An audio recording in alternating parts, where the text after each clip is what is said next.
Johnny est en première année d'anglais à l'université du Mirail. Pour se déplacer, il emprunte le métro plusieurs fois par jour, un confort qui pèse lourd dans son budget d'étudiant. Ça me coûte 22 € par mois. Il y a le loyer à payer, il y a l'électricité, le téléphone, etc. Donc 22 € par mois, oui, quand même. On pourrait faire énormément de choses avec 22 €. Je dois aller prendre des rendez-vous tous les 6 mois chez l'ophtalmo. Et je ne peux pas me le permettre vu que je dois acheter à manger, etc. Pendant sa campagne, Pierre Cohen avait promis la gratuité des transports en commun pour tous les moins de 26 ans. 8 mois après son élection, rien n'a changé.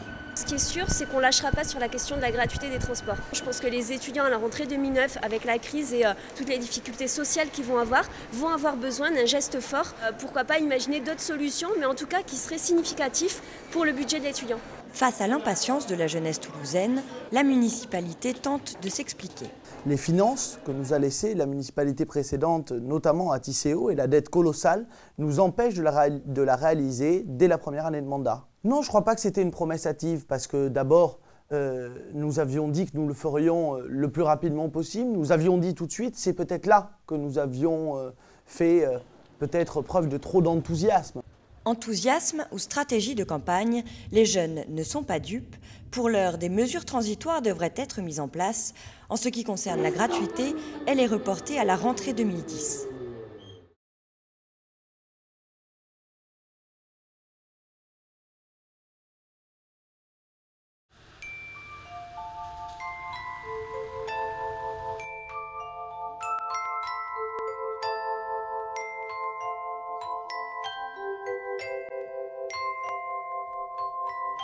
Montmartre, la Seine et ses canaux, Notre-Dame, Paris dans toute sa splendeur, on s'y croirait.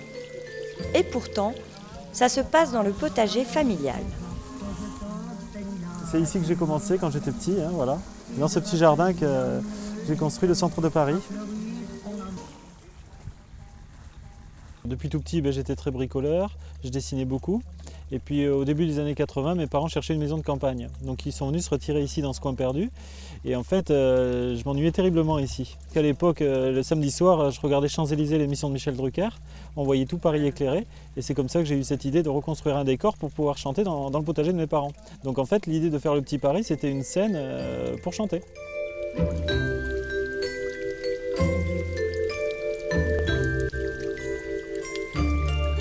Gérard n'est jamais monté à Paris pour devenir une star de la chanson française, mais il a su conquérir la capitale à sa manière, et s'il n'y va que très rarement, ses visites ont toujours un goût particulier.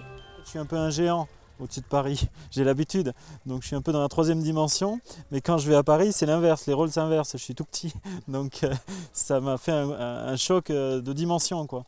Et puis après, évidemment, comme je suis perfectionniste dans les détails, quand je vois tout, la beauté des monuments en réalité, il est évident que je suis parfois déçu par mon travail parce que je me dis, bon, j'ai pas fait encore assez bien, quoi.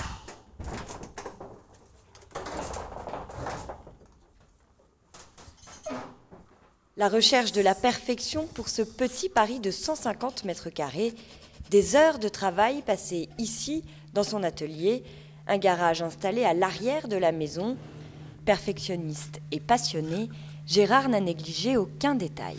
Imaginez que dans le Petit Paris, il y a en moyenne, en estimation, près de 40 000 fenêtres, 40 000 trous comme ça, qui ont été faits.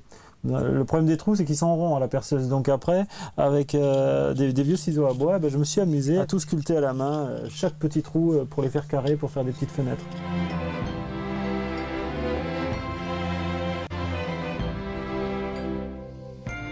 Un décor sur mesure, le travail de toute une vie pour un rêve d'enfant jamais oublié.